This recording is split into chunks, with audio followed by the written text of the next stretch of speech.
What's up internet, here we go again. Kali ini kita akan membahas alur sebuah film yang berjudul Beau Pere. So tanpa berlama-lama lagi, langsung aja kita masuk ke dalam alur ceritanya.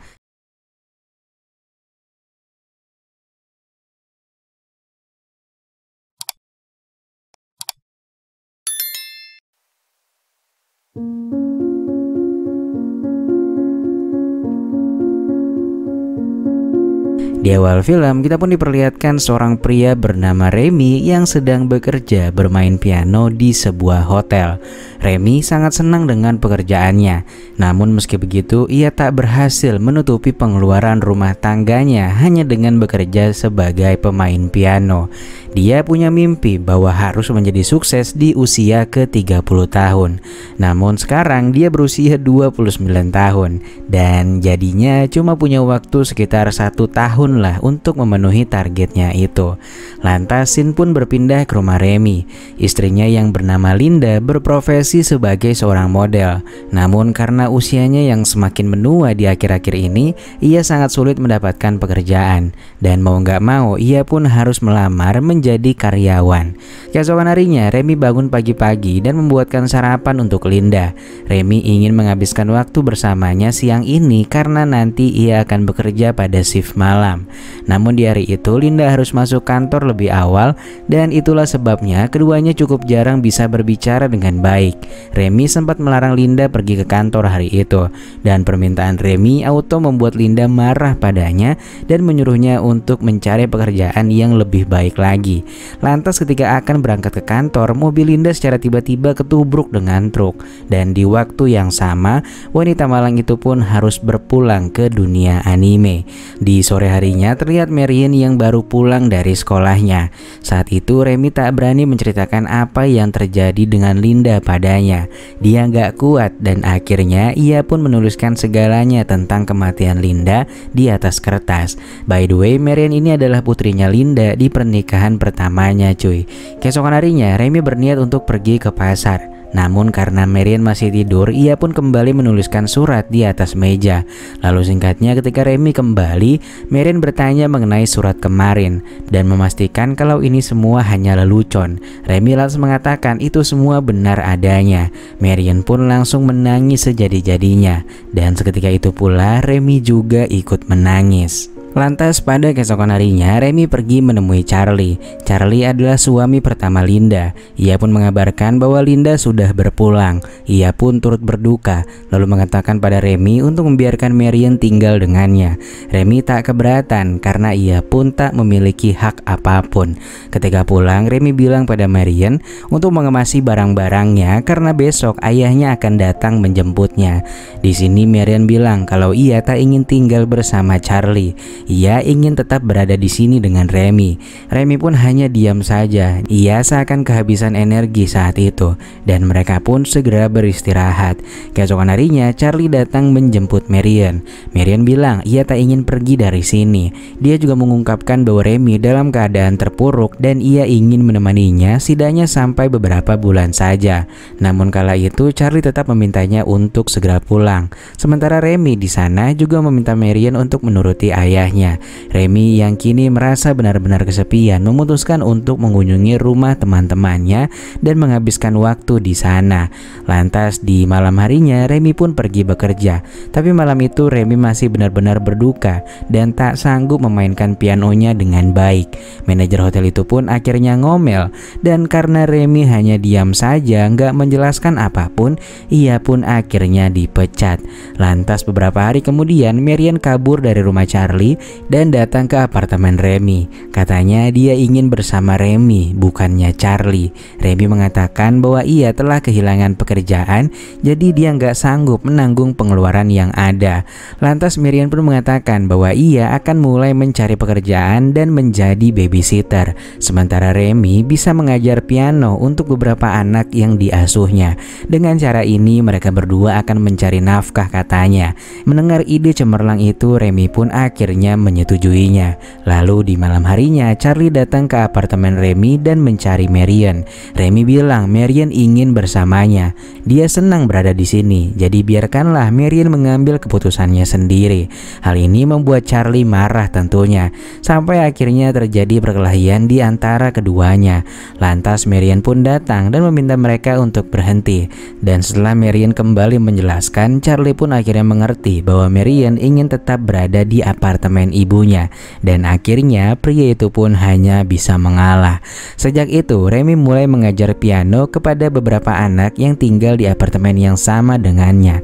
Sementara Marion juga mulai melakukan pekerjaannya sebagai babysitter. Sampai pada akhirnya beberapa bulan berlalu, Marion ternyata gagal dalam ujian sekolah dan Remy menyuruh Marion untuk meninggalkan pekerjaannya lalu berkonsentrasi dalam sekolahnya. Marion mengatakan ini bukan karena pekerjaannya, melainkan karena Remy. Ia mengaku tak bisa berkonsentrasi dalam belajar karena terus memikirkan tentang Remy. Marion selalu merindukannya. Saat itu juga Marion pun menyatakan perasaannya pada Remy dan berharap suatu hari nanti mereka bisa bersama layaknya sepasang kekasih. Mendengar hal itu Remy tentunya shock dan juga marah. Ia menegaskan kalau ia adalah babe teorinya. Dan setelah itu ia pun memintanya untuk kembali ke kamarnya. Keesokan paginya sambil sarapan, Marion kembali mengungkapkan perasaannya. Namun lagi-lagi Remy mengabaikannya dan pergi ke tempat temannya. Lalu singkatnya di malam hari ketika dia kembali ke rumah, Marion justru terlihat sudah berada di kamar Remy. Ia mengatakan kalau ia ingin beristirahat di sini saja. Remy pun menjadi sangat marah dan mulai bicara dengan nada tinggi untuk memintanya keluar dari kamar. Dan untuk kesekian kalinya Marion pun kembali ke kamarnya dalam keadaan menangis. Keesokan harinya kepala sekolah Marion memanggil Remy dan Charlie ke sekolah lalu mengatakan bahwa Marion mengalami depresi dan gak berkonsentrasi dalam pelajaran. Kondisinya mulai tak stabil semenjak ibunya berpulang. Kepala sekolah meminta mereka untuk membawanya ke suatu tempat untuk jalan-jalan dan menenangkan pikirannya. Charlie pun setuju akan pendapat si kepala sekolah dan dia berencana untuk berlibur bersama Marion. Keesokan harinya Remy pergi mengantarkan Marion ke stasiun dan sesaat kemudian Marion pun mulai beranjak pergi dan tiba-tiba suasana berubah menjadi begitu emosional. Lalu ketika di apartemennya, si pemilik apartemen itu mengusir Remy dari sana karena tak mampu membayar uang sewa. Remy sama sekali tak melawan ataupun memohon perpanjangan waktu. Alhasil ia pun harus menumpang untuk tinggal bersama teman-temannya. Keesokan harinya Marion yang sedang liburan, dia menghubungi Remy dan berkata kalau dia nggak suka berada di sini. Dia sangat merindukannya. Sontak Remy secara tak sadar juga bilang kalau ia sangat merindukan Marion dan pada malam Natal nanti ia berjanji akan memberinya kejutan. Lantas singkatnya di hari Natal sebagai kejutan Remy mengunjungi Marion. Gadis itu pun sangat senang melihatnya. Marion yang tahu kalau Remy tak memiliki uang memutuskan untuk memberikan sejumlah uangnya untuk Remy. Dan seketika hal ini pun membuat mereka menjadi akrab untuk pertama kalinya. Namun pada saat di perjalanan pulang, Remy justru merasa bersalah dan ia segera meminta maaf kepada Linda. Beberapa hari kemudian Marion kembali menemui Remy. Marion bilang kalau dia nggak suka tinggal di rumah Charlie karena Marion jadi nggak bisa bertemu dengan Charlie. Remy sebenarnya sangat ingin menerima kehadiran Marion, namun dia berterus terang kalau dia sudah diusir dari apartemennya dan dia gak punya tempat tinggal lain. Namun di sini Marion tetap bersikeras. Akhirnya ia pun memutuskan untuk membawanya ke rumah orang tuanya yang sudah lama tak dihuni. Marion lalu mencoba mendekatkan diri pada Remy dan memancingnya lagi untuk melaksanakan perpusrengan duniawi. Tapi kali ini Remy benar-benar tegas menolak. Remy sempat mengatakan kalau Marion sebaiknya mencari pria yang seusia dengannya. Remy merasa tak pantas untuknya. Lantas malamnya Remy pun mencoba melamar pekerjaan di sebuah hotel dan beruntungnya pria itu langsung diterima menjadi pianis di sana. Lantas ketika pulang ke rumah, ia pun rada syok melihat banyaknya pemuda di rumahnya bersama dengan Marion tentunya. Namun mengingat kata-katanya kemarin, ia ia pun memilih untuk membiarkannya. Hingga akhirnya pada keesokan harinya ia melihat seorang pemuda yang baru keluar dari kamar Marian. Ia pun marah dan bertanya siapa pria barusan. Marian mengingatkan kalau ia hanya melakukan apa yang sebelumnya diminta oleh Remy, dan ia baru saja berpusreng dengan pemuda itu. Mendengar hal itu, Remy pun bilang kalau yang dilakukannya adalah salah. Gak seharusnya Marian semudah itu memberikan serabinya. Lantas pada keesokan harinya Marian pun meminta maaf pada Remy akan kejadian kemarin. Dengan setelan yang nyegerin banget, Marian pun kembali memancing Remy untuk mencicipi donat keju miliknya. Remy yang udah salfok banget ini pun tak kuasa menahan serangan fajar yang ada, dan pada akhirnya mereka pun langsung melaksanakan perpusrengan duniawi. Keesokan harinya Marian mendatangi Remy. Anak yang diasuhnya sakit sementara nggak ada seorang pun di rumahnya. Remy lantas segera memeriksanya dan lalu membawanya ke RSUD untuk segera mendapatkan pertolongan pertama. Padahal kantongnya saat itu sedang benar-benar kosong. Pria itu pun akhirnya meminjam uang dari temannya untuk membayar tagihan rumah sakit. Lantas setelah beberapa hari, ibu dari anak yang diasuh oleh Marian memanggil Remy, dan secara tiba-tiba ia memberikan uang yang cukup banyak untuknya. Remy tentunya langsung menerimanya. Saat itu si ibu juga unjuk kebolehan dengan memainkan pianonya. Remy pun dibuat terpukau seketika itu juga. Lantas dalam perjalanan pulang, Remy pun bertanya mengenai si Bu Siti tadi.